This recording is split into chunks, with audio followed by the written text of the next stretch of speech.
नमस्कार दोस्तों, स्वागत है आपका अपना ही यूट्यूब चैनल टुडे एग्जाम पर। दोस्तों, जैसा कि अभी करंट एग्जाम जो चल रही है एसएससी फेज 12, इसमें क्या कुछ क्वेश्चन आए और आ रहा है ये आप लोगों के सामने ही है। कुछ ऐसा टॉपिक है जो कॉमन कर रखा है। मैं हर एग्जाम की भांति इस एग्जाम में भी उन तमाम भाई बंधुओं के लिए जिनकी जीके जीएस की पोर्शन कमज़ोर होता है, हमेशा मदद करते आया हूँ और करते रहूँगा। ठीक है, सभी रूप में कर रहा हूँ और करता रहूँगा भाई। ठीक है, तो ये 5-6 टॉपिक मैं यहाँ पे आपको पढ़ाऊँगा। अगर आपने ये वीडियो भी अच्छे से देख लिया तो 4-5 क्वेश्चन आपके ऊपर से जो है फिक्स हो जाएंगे। चलिए शुरू करते हैं आज का ये क्लास। जैसा कि आपने देखा कि जो मैंने बुक पहली बार ही मेरा अनुभव था एक अच्छा ई बुक फॉर्मेट में जो है बाज़ार में कोई चीज़ लाने के लिए, और लाया और आप लोगों ने बहुत सराहा। मेरी मेहनत का जो फल है वो मुझे मिल गया है ना। जहाँ पे क्वेश्चन 90% तक आ गए। भी कोई भी मार्केट में इकलौता बुक का नाम नहीं होगा कि जिससे 90% क्वेश्चन आ गया हो, है ना। यहाँ तक कि लूसेंट के ज़माने में भी शायद नहीं आता होगा। तो इस हिसाब से मुझे बहुत खुशी है और आप लोगों के प्यार से ही ये संभव हो पाया था। अगर आप टुडे एग्जाम की कोई सा भी कंटेंट वगैरह चाहते हैं, ई बुक या फिर कुछ भी अन्य, है ना, तो ये आप इस मोबाइल नंबर पे व्हाट्सअप मैसेज कर सकते हैं या डिस्क्रिप्शन में लिंक दिया गया है, लिंक क्लिक करके भी व्हाट्सअप मैसेज के थ्रू प्राप्त कर सकते हैं। चलिए शुरू करते हैं। देखिए, अभी 2 दिन का एग्जाम हुआ है। 2 दिन के एग्जाम में एग्जामिनर ने एक पोर्शन कॉमन रखा है, बुक। देखिए, बुक दोनों प्रकार के पूछे जा रहे हैं। एक तो नवीन श्रेणी के पूछे जा रहे हैं और एक आपका ओल्ड श्रेणी के भी पूछे जा रहे हैं। जैसा कल आपने, है ना, wings of fire India wins freedom को देखा होगा, तो ओल्ड श्रेणी की पुस्तक है। नवीन श्रेणी की पुस्तक में आपने देखा स्टेट फ्रॉम हर्ट, इसे हम नवीन ही कहेंगे। इसके अलावा आपका the race of my life आज भी पूछा गया है, ए शॉर्ट एट हिस्ट्री, ये सभी नवीन श्रेणी की पुस्तक है। ये पुस्तक सब आते कहाँ से हैं? तो ये पुस्तक जो आते हैं, आने को तो और जगह से भी आते हैं, लेकिन जो एक जगह आपको मिलेगा ये है टुडे एग्जाम का टॉपिक वाइज। यहाँ से मैंने यहाँ पे आपको इमेज का क्रॉप करके रखा है। फिलहाल इस क्वेश्चन का आंसर साइना नेहवाल है। साइना नेहवाल के द्वारा प्लेइंग टू विन नामक किताब लिखा गया था और इसको कंफ्यूजिंग पेयर कौन बनाता है? प्लेइंग इट माई वे, है ना, प्लेइंग इट माई वे। तो प्लेइंग इट माई वे जो है ये सचिन तेंदुलकर साहब का किताब है और प्लेइंग टू विन जो है ये साइना नेहवाल की किताब है। तो ये कंफ्यूजिंग पेयर है, अच्छे से याद रखेंगे। तो आइए पढ़ लेते हैं। खिलाड़ियों की पुस्तक, Sunny days, Sunil Gavaskar, unbreakable, an autobiography, ये मैरी कॉम का है। मैरी कॉम आपको याद होगा कि जो पेरिस में ओलंपिक 2024 में कराए जाएंगे ग्रीष्मकालीन ओलंपिक, तो वहाँ पे एक उनको पद दिया गया था, लेकिन इन्होंने डिनाई कर दिया, मतलब डिनाइड कर दिया, मना कर दिया है। प्लेइंग टू विन जो है ये साइना नेहवाल का यही क्वेश्चन का आधार बनाया है मैंने। माइंड मास्टर ये आपका विश्वनाथ आनंद साहब का पुस्तक है। ये भारत के प्रथम ग्रैंड मास्टर हैं पुरुषों में, और महिला में एस विजया लक्ष्मी, सुब्बारमन विजया लक्ष्मी प्रथम ग्रैंड मास्टर है। इस समय वर्तमान में इंडिया के सबसे कम उम्र के ग्रैंड मास्टर डी गुकेश है। इस समय इंडिया में 85वें ग्रैंड मास्टर चल रहा है पी श्याम निखिल। कौन चल रहा है? पी श्याम निखिल के रूप में 85वें ग्रैंड मास्टर मिला है इंडिया को। भाई बहन की एकमात्र जोड़ी ग्रैंड मास्टर वैशाली रमेश बाबू और प्रागनंदा है। तो मैं शतरंज से थोड़ा इधर आ जाता हूँ। शतरंज खेलना मैं उस दिन आपको सिखा ही दिया था कि क्या 16 गो गोटी होता है एक घर में, 16 गो दूसरा घर में, टोटल 32 गो गोटी होता है ना। उस बोर्ड पे 64 गो खाना होता है, 2 कलर में होता है। सफ़ेद वाला कलर वाला जो है पहले खेल स्टार्ट करता है। गोटियों की प्रकार 6 प्रकार की होते हैं। कौन कौन सा? बिशप, प्यादा, नाइट, है ना, रुक यानी हाथी, राजा, रानी, है ना। चलते हैं आगे। Believe what life and cricket taught me, है ना, विश्वास कीजिए जिंदगी ने और क्रिकेट ने मुझे क्या सिखाया। ये सुरेश रैना साहब की पुस्तक है। सुरेश रैना के बारे में भी कहानी है कि T20 फॉर्मेट में भारत के लिए इंटरनेशनल स्तर पे शतक लगाने वाले पहले शतकवीर है, अर्थात तीनों फॉर्मेट में सबसे पहले शतक लगाने वाले सुरेश रैना है ना। टेस्ट क्रिकेट में अंतर्राष्ट्रीय शतक पहले लाला अमरनाथ के बल्ले से आए थे और वनडे क्रिकेट में पहला अंतर्राष्ट्रीय शतक कपिल देव के बल्ले से आए थे। तो ये तीनों बात भी ध्यान रखेंगे, आपसे क्वेश्चन करता है। देखिए, अभी जो सेक्टर एग्जामिनर छोड़ रहा है ये 5 ईयर प्लान छोड़ रहा है, यहाँ से अभी तक क्वेश्चन नहीं पूछा है और खेल से यानी गेम को ज़्यादा तवज्जो नहीं दिया है। गेम का एक शब्द जरूर बिशप पूछा गया था, है ना, और एक आपका और पूछा गया था, बुल्स आई पूछा गया था, लेकिन जो गेम किस फॉर्मेट का है ना, इसमें कौन शतक लगाया, पहली बार ये खेल वर्ल्ड कप का आयोजन कहाँ हुआ, ऐसा अभी छेड़ा नहीं है। मतलब वो थोड़ा मीडियम लेवल की क्वेश्चन है और जो सीधा सीधा शब्द पूछता हो तो बचपन से पढ़ते हैं तो उसे हम लो लेवल कहेंगे। ठीक है, इसके अलावा अनगार्डेड, ये मिताली राज के बारे में भी कहानी है। क्या है कहानी कि भाई इंटरनेशनल क्रिकेट में 10,000 रन तक पहुंचने वाली ये प्रथम भारतीय महिला है ना मिताली राज। और ओडीआई क्रिकेट में भारत के लिए 6,000 रन बनाने वाली भी ये प्रथम महिला है। और सबसे ज़्यादा भारत के लिए महिला वर्ल्ड कप खेलने वाली क्रिकेटर भी मिताली राज है। तो इनके नाम से भी 3 रिकॉर्ड। हर कदम पे क्वेश्चन आपका इंतजार कर रहा है, बस आपको पढ़ने की मनसा होनी चाहिए। द सिक्स मशीन, ये क्रिस गेल, इनके बारे में भी बहुत सारे अनकही कहानी है। आईपीएल में 176 रन की व्यक्तिगत पारी जो सबसे लंबी है अब तक। आईपीएल में 666 सबसे अधिक 6 लगाने का रिकॉर्ड इन्हीं के नाम से है। इसे यूनिवर्स बॉस कहा जाता है। लेकिन एक चीज़ में इन्होंने अब जो है अपना तगमा खो दिया है। वो कौन सा चीज़ है कि भाई इंटरनेशनल क्रिकेट में सबसे ज़्यादा ओवरऑल छक्का लगाने का रिकॉर्ड पहले इन्हीं के नाम था, लेकिन अब शर्मा जी के बेटा रोहित शर्मा के नाम हो गया है। तो ये बात ध्यान रखेंगे। रोहित शर्मा से भी एक क्वेश्चन आपके एग्जाम में आ चुका है। सबसे लंबी व्यक्तिगत पारी 264 रन की रोहित शर्मा का 50 करोड़ बार बता चुके थे। द कैप्टन्स ईयर नामक पुस्तक रिकी पॉन्टिंग की है। रिकी पॉन्टिंग अब तक अपने कैप्टनसी में सबसे अधिक बार ओडीआई वर्ल्ड कप जिताने वाले कप्तान है ना। तो इन्हें भी ध्यान रखेंगे। Shooting to the top the story of PV Sindhu, ये कृष्णा स्वामी के द्वारा पीवी सिंधु के ऊपर लिखा गया किताब है। Mahendra Singh Dhoni the man the leader, ये विश्वदीप घोष है ना, इसके द्वारा लिखा गया है। तो ये किताब के कुछ कट थे। अब हम और आपको बताते हैं किताब, पूरा खिलाड़ी बताऊंगा भाई। प्लेइंग इट माई वे, ये सचिन तेंदुलकर साहब की किताब है। 281 एंड बियॉन्ड वीवीएस लक्ष्मण साहब की किताब है। S against odds Sania Mirza की किताब है। देखिए सचिन तेंदुलकर से 2 किताब एग्जामिनर और क्वेश्चन और पूछता है कि भारत रत्न कब दिया गया। देखिए भारत रत्न 2013 और 2014 दोनों ईस्वी रहता है सचिन तेंदुलकर के नाम से। और दोनों बार 2 आंसर आपने देखा होगा इसका। हुआ यूं कि सचिन तेंदुलकर साहब 2013 के लास्ट में जो है इंटरनेशनल क्रिकेट से संन्यास लेने की घोषणा करी। तभी उस समय कांग्रेस की सरकार चल रही थी और इन्हें भारत रत्न दिए जाने की ऐलान कर दिया गया तुरंत। ठीक है, तो ऐलान हुआ 13 में, लेकिन हैंड रिसीव्ड हुआ 14 फरवरी में। तो इसीलिए दोनों आपको क्वेश्चन की लाइन ठीक से पढ़ना होगा जब भी सचिन तेंदुलकर का भारत रत्न पूछता है। अब भारत रत्न की बात आ गई है तो मैं संगीतकार भारत रत्न की बात कर लेता हूं। सबसे पहले एम सुब्बालक्ष्मी, जो आज पूछा गया था, 1998 में इन्हें दिया गया। कर्नाटक संगीत की महारानी कहलाती है। इसके अलावा 1999 में पंडित रविशंकर साहब को दिया गया। सितार के जो है महान प्लेयर थे और सबसे पहले भारत के लिए ग्रैमी अवार्ड जीतने वाले 1968 में है ना, वेस्ट मीट्स ईस्ट के लिए इन्हें दिया गया था। इसके अलावा 2001 में पंडित भीमसेन, जो माफ कीजिएगा बिस्मिल्लाह खां और लता मंगेशकर के बारे में कई सारे क्वेश्चन आते हैं एग्जाम में। एमपी सरकार प्राइज देता है, महाराष्ट्र सरकार प्राइज देता है लता मंगेशकर वाला। लता दीनानाथ मंगेशकर पुरस्कार लता दीदी के ट्रस्ट के अनुसार ही दिया जाता है। और अभी तीसरी पुरस्कार ही 2024 में अमिताभ बच्चन को दिया गया है। पहला नरेंद्र मोदी को दिया गया था, दूसरा आशा भोसले को दिया गया था। लता मंगेशकर से और पुरस्कार क्वेश्चन आता है कि भाई सबसे पहले ये कौन से भाषा में गाना गाई, तो मराठी भाषा की गाना रिकॉर्ड करवाई थी। लता मंगेशकर से एक और क्वेश्चन आता है कि ब्रिटेन के एल्बर्ट हॉल में किसने परफॉर्मेंस किया था, तो लता मंगेशकर। उसमें कुमारी कमला भी ऑप्शन में होता है, याद रखिएगा।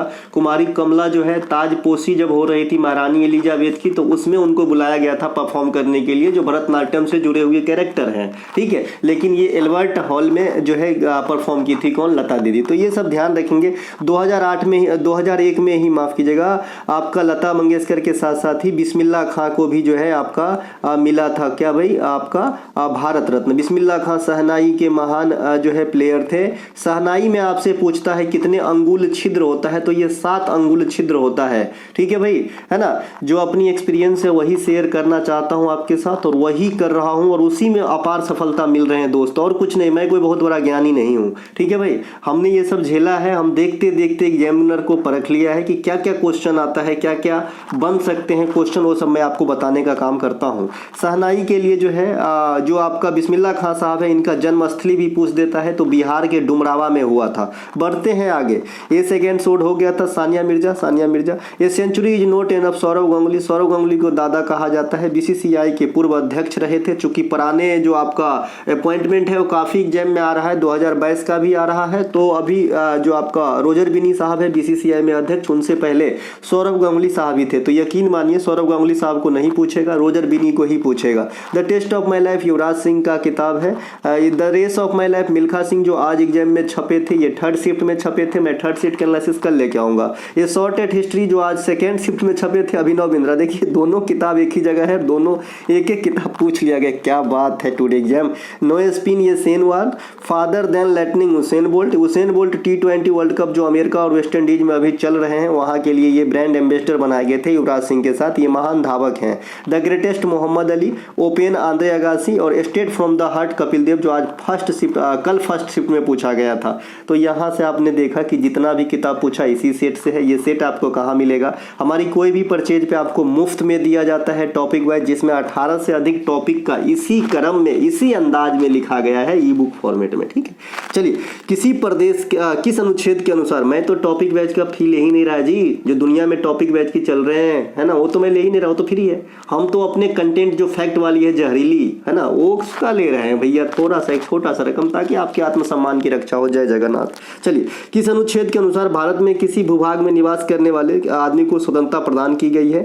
आज हमने ऐसा क्वेश्चन देखा है जो अनुच्छेद के अंदर घुस के जो उसका ब्रांच है, जैसे 19 का 1 का ए, 1 का बी, 1 का सी, वैसा क्वेश्चन 6 रहा है, मैं आपके सामने लाया हूं। 19 के 1 के ई के अनुसार आप किसी भी इंडिया के कोई भी पार्ट में घर बना के निवास कर सकते हैं। ठीक है, देखिए सबसे पहले ये भी पूछा गया है थर्ड शिफ्ट में कि भाई आयरलैंड के जो संविधान से तथ्यों को लिया गया है वो भारतीय संविधान के अंतर्गत किस किस आर्टिकल के बीच में है? तो एगो आर्टिकल 36 से 51 ऑप्शन में होगा, यह डीपीएसपी है। ठीक है, तो सबसे पहले मैं यही चीज बात कर लूं। देखिए सबसे पहले नागरिकता, ये आपका ब्रिटेन के संविधान से लिया गया है, और ये नागरिकता जो है ये आपके 5 से 11 आर्टिकल के बीच में होगा। फिर आपका फंडामेंटल राइट यूएसए के संविधान से लिया गया है, ये 12 से 35 के बीच में होगा। फिर डीपीएसपी ये आयरलैंड के संविधान से लिया गया है, ये 36 से 51 के बीच में होगा। फिर आपका जो फंडामेंटल ड्यूटीज है एफडी है, ये 51 के ए में है, और इसके 11 विभिन्न पार्ट हैं जो रसिया के संविधान से लिए गए हैं। फिर अगर आप संघ की बात करेंगे तो है ना, तो ये आपका 52 से लेके 161 तक हो जाएगा संघ। इस प्रकार से जो है आप चलेंगे है ना, 162 से 237 तक फिर राज्य चलेगा। उस हिसाब से यूटी की बात करेगा तो 8वां भाग में होता है भाई, है ना, यूनियन टेरिटरीज की चर्चा। ठीक है, तो ये कुछ भाग आपको जरूर याद रखना है।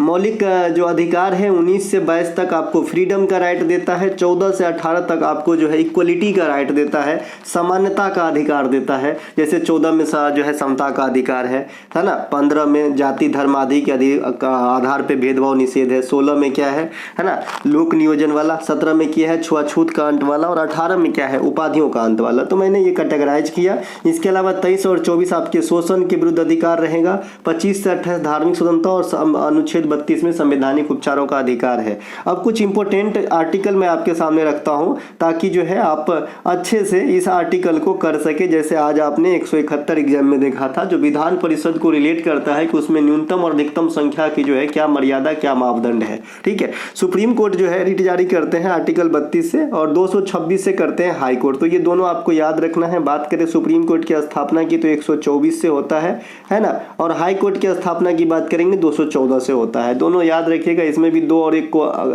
मतलब उल्टा पुल्टा कर दीजिएगा तो एक दूसरा बन जाता है। उसी प्रकार से मैंने राज्यपाल और आपका जो राष्ट्रपति का अध्यादेश है, राज्यपाल का है, राष्ट्रपति का है 1 2 3 और राज्यपाल का है 2 1 3। इसमें भी 2 और 1 को बैलेंस मतलब उल्टा पुल्टा कर दीजिए तो राज्यपाल का हो जाता है। तो कुछ क्लू जो आपको याद रखने में मदद करता है।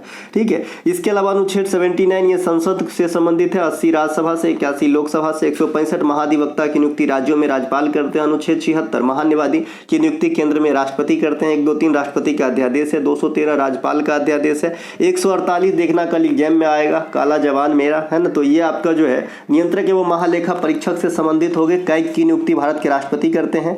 171 विधान परिषद में सदस्यों के बारे में चर्चा करता है। आर्टिकल 85 समय से पूर्व लोकसभा को भंग करने में राष्ट्रपति को जो है अधिकार देता है। आर्टिकल 110 धन विधेयक से संबंधित है। आर्टिकल 112 वार्षिक वित्तीय विवरण बजट से संबंधित है। 129 सुप्रीम कोर्ट को रिकॉर्ड अभिन्यायालय या जो है आपका अभिलेख न्यायालय बनाता है, और 215 हाई कोर्ट को रिकॉर्ड अभिन्यायालय या अभिलेख न्यायालय बनाता है। बहुत सारे बच्चे रिकॉर्ड अभिन्यायालय नहीं समझता होगा, मैं कई बार आपको जो है पेन की चोरी का एग्जाम्पल दे के समझाया हूँ कि जैसे बड़ा भाई जो चीज़ करेगा, जनरली छोटा भाई अगर सुकर्मी है तो वो नकल करने का कोशिश करता है ना। तो उसी प्रकार से बोला जाता है कि घर के जो है बड़े जैसे करेंगे वैसे ही छोटा अनुकरण करेगा। वैसे ही क्या होता है, सुप्रीम कोर्ट रिकॉर्ड न्यायालय होने का मतलब कि किसी गुनाह में जो सजा सुप्रीम कोर्ट देते हैं, है ना, अगर हाई कोर्ट के पास ऐसा मामला जाता है तो वो भी उसी प्रकार का सजा दे सकते हैं, यह हवाला देते हुए कि अमुक गुनाह के लिए सुप्रीम कोर्ट साहब ने ये सजा दिया है तो हमने भी दिया है। ठीक है, इसके अलावा और उसके नीचे वाला जो जज आपका सत्र न्यायालय होता है तो हाई कोर्ट का अनुकरण करेगा वो, है ना। इसके अलावा ये 19 के विभिन्न पार्ट हैं। जैसे 19 के 1 के ए में आएगा तो आपको बोलने चालने का अधिकार है, वाक एवं व्यक्ति अपना बात रखने का और बोलने का अधिकार है।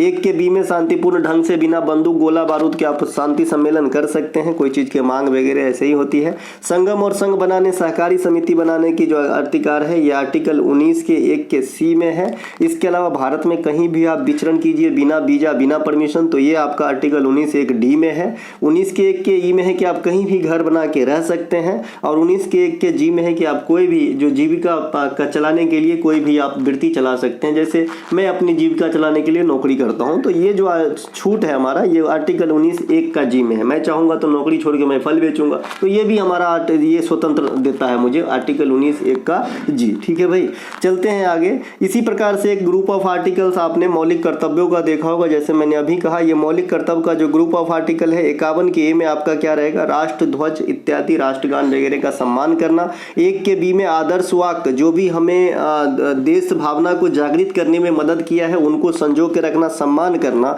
1 के सी में है संप्रभुता एकता अखंडता बनाए रखना।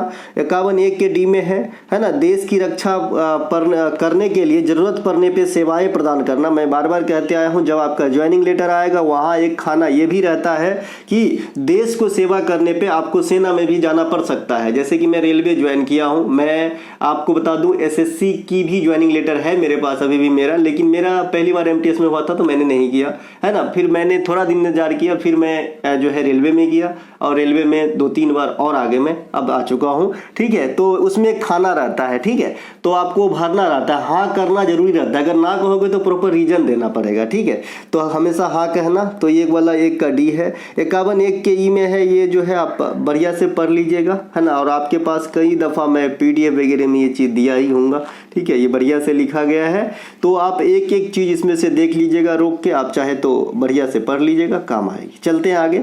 स्वांग या मुखौटा का इस्तेमाल शास्त्रीय नृत्य के किस विद्या में की जाती है। मैं शास्त्रीय नृत्य के बारे में बताना चाहता हूँ। जैसे आज एक क्वेश्चन पूछा गया था कि किस शास्त्रीय नृत्य में, है ना, जो लिपसिंग है वो नहीं की जाती है। ठीक है, तो थोड़ा सा डीप क्वेश्चन मैं इसको कहूँगा, और डीप कितना भी हो जाए, डीप कितना भी हो जाए, जो मैंने टॉपिक वाइज बनाया है उससे बाहर डीप तो नहीं होगा। आप पढ़ के देख लेना, उसमें भी लिखा गया है कि किस में मुंह रहा जाता है, किस में जो है दर्शकों से आंख नहीं मिलाया जाता है नृत्य करते समय। तो अमुक अमुक बातें हैं, कौन लास्य से है, कौन तांडव से है, कौन नृत्य से जुड़े हुए कौन सा भाग है, किसमें मुखौटा का इस्तेमाल होता है, किसमें घुंघरू का इस्तेमाल होता है, किसमें किस भगवान की पूजा होती है, किसके कौन कलाकार हैं, है ना भाई, किसके क्या उपनाम है, किसके कौन कौन से पार्ट होते हैं, ये सब आपको वहाँ मिलेगा। ठीक है भाई, तो स्वांग वाला जो है ये कथकली, कथकली कहाँ का है, केरला का है। ठीक है, इसके अलावा यहाँ पे मैंने सारे नृत्य के कलाकार जो है रखा है। कल आपने कहीं और भी देखा होगा ये वाले सीट को, जो चोरी करके जो है अपने नाम कमाते हैं, और जो है अंदर से तो बिल्कुल खोखला दिख ही जाता है। ठीक है, तो खैर जाने दीजिए, वो बात पुरानी हो गई है, एक बार बोल दिया हूँ, आगे से ना करे यही उम्मीद रखता हूँ, नहीं तो दिक्कत है ना। तो ये जो है आपका यहाँ पे सभी भरतनाट्यम के हैं, ये ओडिसी के हैं, ये कई बार बता चुका हूँ। अब देखिए यहाँ पे एक चीज़ लिखा है शास्त्रीय नृत्य के बारे में इम्पोर्टेंट पॉइंट। अब यहाँ से कुछ पढ़ेंगे जो मैं इस क्वेश्चन के बेस है, यहाँ पे मैं आदमी नहीं पढ़ा रहा हूँ, नहीं तो मैं ये भी बताता आपको कि कौन कौन है। वैसे आप देख ही रहे हैं कि कौन कौन से हैं। देखिए, कभी भी शास्त्रीय नृत्य के जो कैरेक्टर है वो पढ़ने का तरीका क्या है, जो मुझे याद है मैं उसे नहीं पढ़ूंगा, जो मुझे याद है उसके बारे में जनरली कोई आया है देखिए उसके बारे में जो है ज़्यादा नहीं देखूंगा, जो याद नहीं है ना उसके बारे में देखूंगा। ठीक है, गुनी दे दो। तो ये जो है आपका, जैसे मान लीजिए कि ये पहले कहे उदाहरण लें तो वसुंधरा दोरा स्वामी को शायद बहुत कम बच्चे जानते होंगे, तो ये भरतनाट्यम में आप रख लेंगे। जयलक्ष्मी ईश्वर भी कम बच्चे जानते होंगे, बाद बाकी रुक्मणी देवी अरुंडेल बहुत बच्चे जानते होंगे। बैजंती माला को अभी अभी पद्म विभूषण मिला है तो ये भी जानते होंगे। यामिनी कृष्णमूर्ति काफ़ी पॉपुलर है, पद्मा सुब्रमण्यम को भी अभी मिला है अवार्ड, तो ये भी जानते होंगे। अमरबल वेल्ली भी जानते होंगे, मृणालिनी साराभाई भी, टी वाला सरस्वती भी जानते होंगे। एम.के. सरोज कम जानता होगा, नर्तकी नटराज कम जानता होगा, सीमा करवानी कम जानता होगा। तो जो नहीं जानते हैं ना, उनको कॉपी करें, उनको सीखने की कोशिश करें। ठीक है भाई, तो ये हो गया। अब आते हैं शास्त्रीय नृत्य के बारे में। लिखा है कि ऊपर से 4 शास्त्रीय नृत्य देवदासी परंपरा से निर्मित है। भरतनाट्यम, कुचिपुड़ी, मोहिनीअट्टम और ओडिसी, ये 4 वो शास्त्रीय नृत्य है जो देवदासी परंपरा से निर्मित है, और 4 को जो बच गया वो देवदासी परंपरा से निर्मित नहीं है। सबसे पुरानी शास्त्रीय नृत्य भरतनाट्यम है तथा सबसे नवीन शास्त्रीय नृत्य आपका ओडिसी है ना।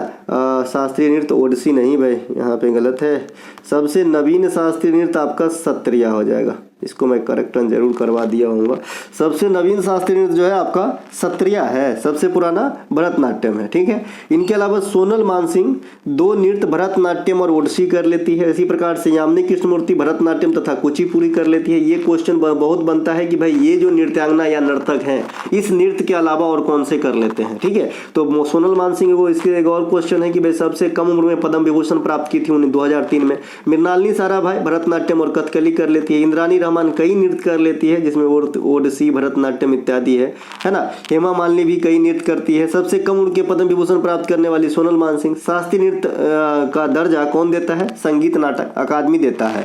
ठीक है, और भी विशेष बात करेंगे तो आप जो है देख लीजिएगा, वो जो आपको दिया हूँ मैं, ये वाला जो है एक्स्ट्रा, आपका एक्स्ट्रा जो मिल जाता है किसी भी उस पर, है ना, टॉपिक बैच का, तो उसमें इसे अच्छे से पढ़ लें। मैं इसको अलग से अलग इसलिए बना दिया हूँ कि आप एग्जाम सेंटर पे भी 2 बार देख लीजिए। ठीक है, इसके अलावा यहाँ पे कुछ वाद्य यंत्र है। वाद्य यंत्र से कौन कौन से कैरेक्टर जुड़े हुए हैं तो यहाँ पे आप देख सकते हैं। ठीक है, रोक के देख लीजिएगा। इसके अलावा जो आपका यहाँ पे कुछ है कि भाई कौन कौन से कलाकार द्वारा कौन कौन से संस्थान स्थापित किए गए। ये हाई क्वालिटी की क्वेश्चन होते हैं एसएससी के एग्जाम में, जो अभी तक तो आया नहीं लेकिन आ सकता है, क्योंकि एग्जामिनर का मूड बदलता है तो थोड़ा थोड़ा बढ़ाएगा, कभी घटा भी देता है। देखिए, अभी आपसे कल ही पूछा गया था ना, पहले दिन के शिफ्ट में, सेकेंड शिफ्ट में पूछा गया था 2021 में अभिनंदन सरोजा पुरस्कार किसे दिया गया था। यहाँ पे लिखा है जी अपर्णा सतीशन को दिया गया था, लिखा है ना। और किसी वीडियो को थंबनेल पे भी देखेंगे, एनालिसिस वाला मैं 2-3 बार तो कराया हूँ, देख लीजिएगा ना। तो ये भी पूछा गया था, तो बात सब यहीं से छप रहे हैं, है ना। मैंने आपको बताया राधा रेड्डी, राजा रेड्डी, ये कुचिपुड़ी नृत्य रेड्डी फैमिली कुचिपुड़ी में आता है। इन्होंने एक नई दिल्ली में नाट्य तरंगनी संस्थान की स्थापना 1976 में किए थे। मृणालिनी साराभाई दर्पण एकेडमी ऑफ आर्ट अहमदाबाद में किए थे। Yamini Krishnamurthy Yamini school of dance Delhi में किए थे। गुरु केलुचरण महापात्र सृजन नामक भुवनेश्वर में किए थे। डॉक्टर कनक रेले नालंदा नृत्य अनुसंधान, तो बिहार मत भाग जाना, मुंबई में किए थे। नालंदा विश्वविद्यालय कहाँ पे है? बिहार में। कुमार गुप्त प्रथम ने बनवाया था। अभी अभी मोदी साहब परसों ही जो है नालंदा विश्वविद्यालय के कैंपस का उद्घाटन किए हैं। कथक नृत्य संस्थान जो है संगीत नाटक अकादमी से जुड़ा हुआ संस्थान है, ये कहाँ पे है? दिल्ली में। इसकी स्थापना कब होती है? 1964 में। तो दोस्तों ये थे आज 5-6 टॉपिक जो आपके एग्जाम में कॉमन कर रखा है। बाद बाकी ये PDF आपको किसी भी एक्टिव प्लान में अगर आप हमारे होंगे तो वहाँ पे दे दी जाएगी। हम मिलेंगे अगले वीडियो में, तब तक के लिए जय हिंद। कोई भी आपको हमारा कंटेंट चाहिए, ई बुक वगैरह, है ना, मैं इसलिए कह रहा हूँ दोस्तों कि मैं सिर्फ व सिर्फ इसलिए जो है कह देता हूँ कि आप भटको नहीं, दुनिया में कंटेंट का महासागर बह रहा है। ठीक है, उस सागर में एक छोटी सी अगर तालाब से आपको काम चल जाए तो ये आपके लिए भी बहुत बेस्ट है, क्योंकि आपका टाइम बचाएगा। टू द पॉइंट पर हो गए, आप जो पढ़ोगे वही चीज़ आपके एग्जाम में दिखेंगे, इसलिए बोल देता हूँ। बाद बाकी और कुछ नहीं है, है ना। डिस्क्रिप्शन में लिंक है, आप ले सकते हैं। मिलेंगे अगले वीडियो में। जय हिंद दोस्तों।